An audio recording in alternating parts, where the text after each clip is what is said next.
بسم اللہ الرحمن الرحیم. السلام عليكم إخوتي الطلبة، كيف حالكم؟ كيف الصحة؟ درسنا اليوم 44. في هذا الدرس سنأخذ ما تبقى من أساليب النهي والمنع، فتعالوا ندرس ونستفيد ونتعلم الكلمات الجديدة والمفيدة. بسم الله الرحمن الرحيم. نقرأ من هذه الجملة. وهذا الفعل جازف يجازف بمعنى أن تجعل نفسك في خطر، أن تجعل نفسك في مشكلة، والمصدر مجازفة، وبالأردية نقول خطرہ مول لینا، اپنی جان کو کسی خطرے میں ڈالنا. فهذا يقول لصاحبه لا تجازف بحياتك، أي لا تجعل نفسك في خطر، ولا تلقي نفسك في المهلكة. هذا معناه، ولا تلقي نفسك في المهلكة، في مكان تهلك فيه. فقال له لا تعد هذه مجازفة، لا تعد من لا تعد من عد يعد، یعنی یہ شمار نہیں ہوتا. هذه مجازفہ، لا تعد هذه مجازفہ، یہ اپنے آپ کو خطرے میں ڈالنے کی بات نہیں ہے، اور نہ اس کو لوگ خطرے والی بات سمجھتے ہیں.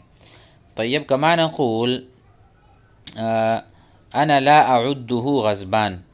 أنت قلت فلان غضبان، فلان غضبان، فلاں آدمی غصے میں ہے. فأنا أقول أما أنا فلا أعده غضبان، میں اس کو غصے والا نہیں سمجھتا. هذا أعده. فهنا لا تعد، یہ نہیں سمجھا جاتا مجازفہ، خطرے میں اپنے آپ کو ڈالنا.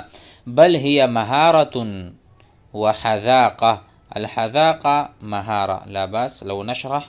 حذاقة من الحذاقة من الأمر المعقول، والعقلاء يفعلون مثل هذا. هذا عمل أولي الألباب. طيب، لا تعد هذه مجازفة بل هي مهارة وحذاقة. فأسلوب آخر، كفاك مجازفة بحياتك، أي لا تخاطر بنفسك.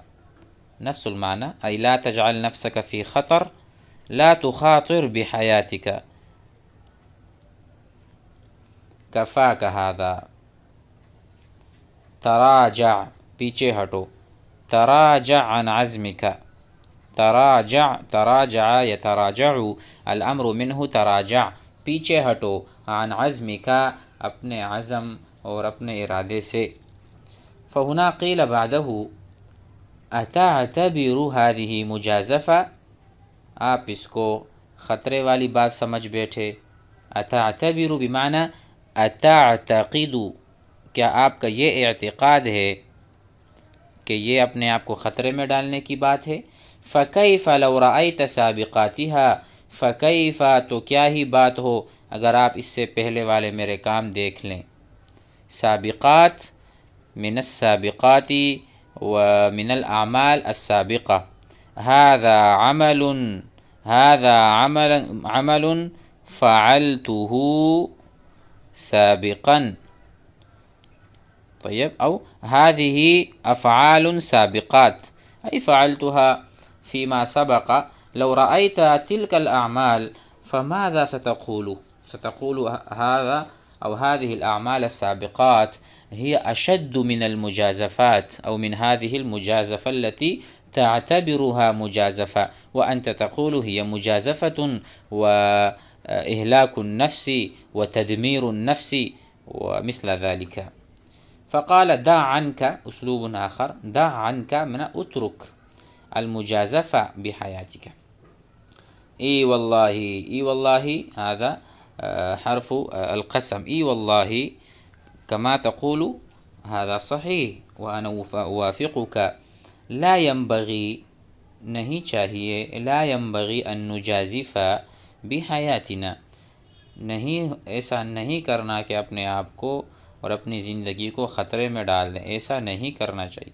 لا ينبغي ان نجازف بحیاتنا لامر تافہ كهذا الامر لامر تافہ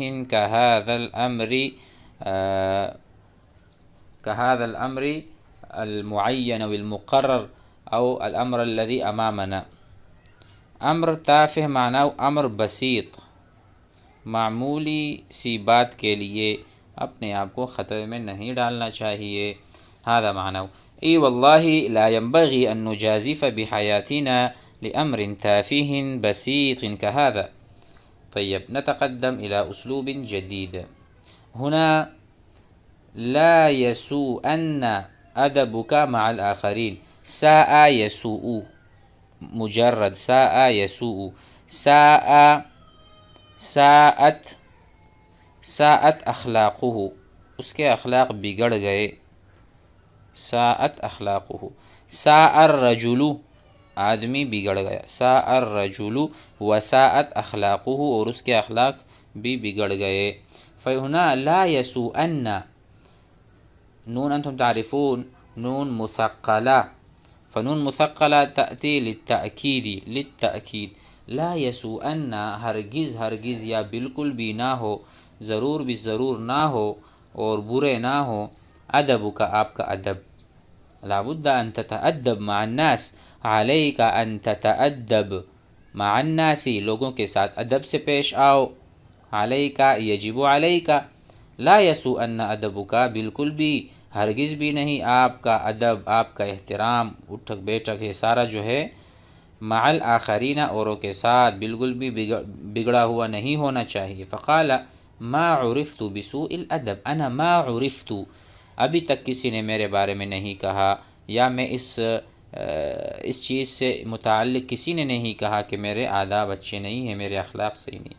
ما عرفت بسوء الادب قط یا هذا الرجل یا فلان، لم اعرف بذلك بسوء الادب قط، هذا تعرفون فيه معنى يعني نفي الماضي بأصله، في الماضي لم اعرف ولو مرة بسوء الادب یا هذا الرجل۔ بعده كفاك بحق الله، طيب حق الله بمعنى القسم، كفاك بحق اللہ، اللہ تعالیٰ کے لیے، ما ساء من ادبک مع الآخرین، ما ساء من ادبک مع الآخرین، یعنی انت اسأت الى الناس او اساءتك موجودة للناس، فعليك ان تكتفي، فعليك ان تقتنع، لا تكرر ولا تعيد ولا تفعل مرة ثانية ولا تسيء الأدب إلى الناس، كفاك بحق الله ما ساء من أدبك مع الآخرين، أي ما هو الموجود مع الناس لا بأس، ولكن لا تفعل مرة ثانية أو لا تزيد۔ فقال له صاحبه وأنت كفاك ما بدا منك من زجر وتوبيخ، أنا كفاني الإساءة، أنا سأترك الإساءة، أنا سأترك الإيذاء، لا أوذي الناس، وأنت كفاك التوبيخ والزجر والملامة كفاك الملامة وما بدا منك ما ظهر منك من زجر، أنت زجرتني، أنت وبختني، هذا يكفي، اسكت الآن واتركني وشأني، كفاك هذا۔ أسلوب آخر، دع عنك إساءة الأدب مع الآخرين، اترك إساءة الأدب مع الآخرين۔ فقال ما فعلت شيئا، أنا ما فعلت شيئا كما تعتقد كما تظن، جیسا آپ گمان کر رہے ہیں ایسا بالکل بھی نہیں ہے۔ ما فعلت شيئا كما تظن، او ما فعلت شيئا يشين الأدب، يشين بمعنى يعيب الأدب، ادب میں عیب پیدا کر دے، ایسا میں نے کچھ بھی نہیں کیا۔ عاب يعيب، طيب هذا الشيء يعيبني، یہ چیز مجھے عیب دار بنا دے گا۔ لا تفعل مثل هذا فإن هذا يعيبك، اس طرح نہ کرو کیونکہ یہ چیزیں آپ کو عیب دار بنا دیں گی. ما فعلت شيئا يشين شانا يشين بمعنى عاب يعيب. الأدب يا أخي. فالحمد لله فهمنا هذا الدرس أيضا وفيها الكلمات الجديدة كذلك، وأنتم فهمتم معنى المجازفة، جازف يجازف وما إلى ذلك من الكلمات. فنراجع هذه الدروس وفيما بيننا نتحدث باللغة العربية، فإن شاء الله سنتقوى وسنترقى إن شاء الله. والسلام عليكم.